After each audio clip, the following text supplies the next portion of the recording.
dans la banlieue d'Upington, dans le Cap Nord de l'Afrique du Sud, vit une reine.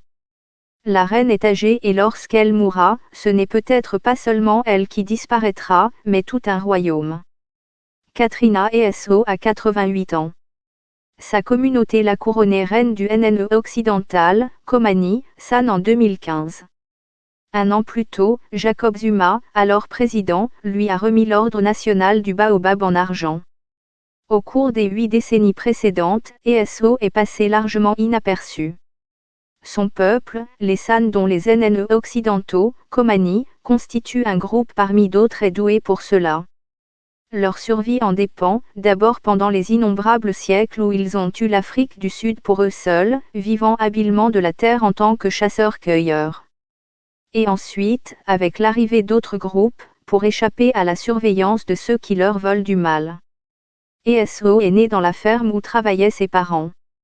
Le propriétaire africanaire de la ferme rebaptise odieusement la jeune reine Gel Maid. Maid signifie servante tandis que Gel, jaune, est une référence grossière à la couleur de la peau. Aujourd'hui, certains la connaissent encore affectueusement comme Ouma, grand-mère, Gel Maid. Mais souvent, on parle plutôt de la reine Katrina. Le propriétaire de la ferme interdit également à Esaïe de parler sa langue maternelle, le NU, une langue qui remonte aux origines même de l'humanité. Au lieu de cela, la toute nouvelle langue afrikaans, vieille d'à peine 300 ans, sera le camouflage d'ESO pendant presque toute sa vie. Isolé dans la ferme, parlant afrikaans, ESO commence à enterrer la langue qu'elle a tétée du sein de sa mère. Cet acte d'enterrement ne sera qu'un enterrement parmi d'autres, la langue, descendante de celle parlée par les premiers humains, a déjà reçu son coup de grâce une dizaine d'années auparavant. L'année 1931 voit l'ouverture du Kalahari James Bok National Park, aujourd'hui intégré au Kjalagadi Transfrontier Park. Le terrain y est semi-désertique, avec 2 lits de rivières asséchées, la Nosob et El Oub, qui coulent une fois par lune bleue. Mais pour les Komani, la dernière communauté de personnes parlant la langue d'ESO, ce territoire est leur foyer. Lors de l'ouverture du parc, les familles Komani se voient expulsées et dispersées, brisant le seul circuit imprimé restant de la langue. Les enfants Komani vont désormais naître dans un monde d'Afrikaans. Avec le Xin, parlé en Namibie, le Anko et le Ta, tous deux parlés au Botswana, le NUE est l'un de nos derniers liens linguistiques avec les premiers humains, les chasseurs-cueilleurs d'Afrique australe et orientale. Ces 4 langues sont menacées, le Anko compte environ 1000 locuteurs, le Ta 3000 et le Xin 14 000 à 18 000. Le NU, quant à lui, n'en compte que 2, ESO et son frère Simon Saul. Nous ne savons pas quand la langue NU s'est développée, elle est trop ancienne pour être datée avec précision, mais il ne fait aucun doute que ses racines ne peuvent être plus profondes. Pourtant, si elle devient l'une des 600 à 800 langues susceptibles de disparaître dans un avenir proche, ce n'est pas seulement son ancienneté que nous devrions pleurer. La richesse et la beauté du NU sont également étonnantes, l'anglais compte 44 sons vocaux distincts, phonèmes, par exemple, alors que le NU en compte 114. Et puis il y a ces clics. La barre dans NU représente une consonne à clic, plus précisément un clic dentaire, articulé avec la pointe de la langue qui s'éloigne rapidement des dents du haut. Il y a un siècle, au moins une centaine de langages à clics autochtones étaient probablement parlés dans les régions du sud et de l'est de l'Afrique. Pour ceux qui ne sont pas familiers avec les clics, il peut sembler que la bouche d'un locuteur de langue à clics s'est transformée en un instrument de percussion.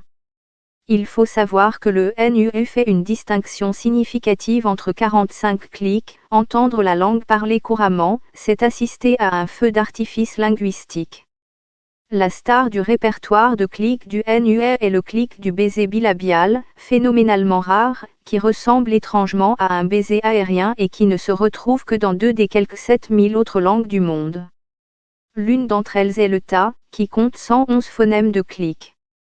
Au fur et à mesure que les années DSO avancent, l'urgence de s'émère de nouvelles graines de NU augmente. Au début des années 2000, elle commence à enseigner la langue à sa communauté dans une salle de classe construite dans son jardin à Rosedale, une commune proche d'Upington, en utilisant le chant, la danse et le jeu. Ses élèves, âgés de 3 à 19 ans, sont les seuls à apprendre le NU au monde.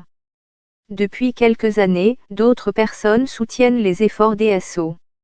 Une équipe de linguistes a aidé à créer une orthographe et du matériel pédagogique pour le NU, ce qui signifie que sa petite fille Claudia Snyman peut enseigner la langue écrite, ESO ne sait pas lire. Tortues et autruches, un livre d'histoire pour enfants en NU, afrikaans et anglais, a été publié en mai. Mais la beauté du NU ne doit pas servir à brosser un tableau trop romantique du peuple d'ESO, les San. Michael Deber est le directeur du Centre du patrimoine, KwaTTU, situé à 1 heure de route au nord du Cap, qui se présente comme l'ambassade des San.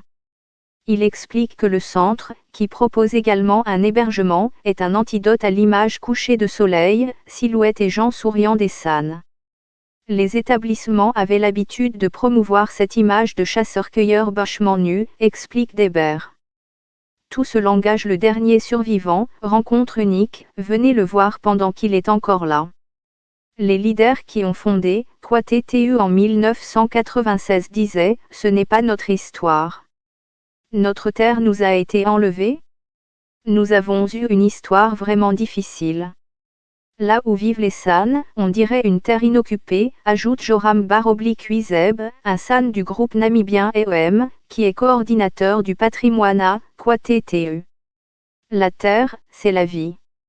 Ne prenez à la nature que ce dont vous avez vraiment besoin. Pour les San, la terre est une question de gestion et non de propriété, et l'Afrique du Sud leur a été facilement arrachée.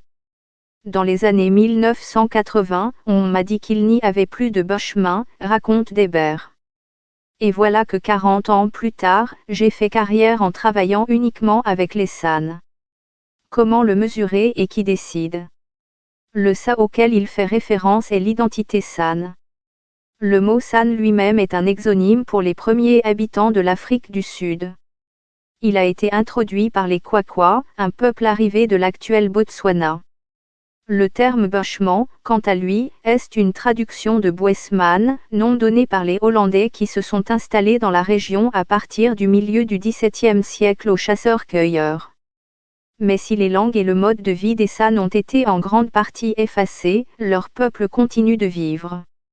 C'est incroyable la façon dont ils ont survécu, souligne M. Deber. Entre 120 000 et 140 000 San vivent aujourd'hui en Afrique australe, environ 60 000 au Botswana, 40 000 en Namibie et le reste en Afrique du Sud, avec un petit nombre en Angola, en Zambie et au Zimbabwe.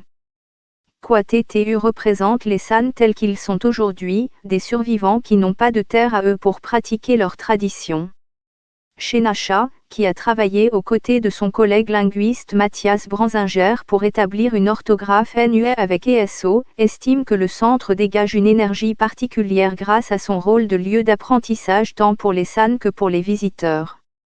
Les San apprennent ici l'informatique et la gestion financière.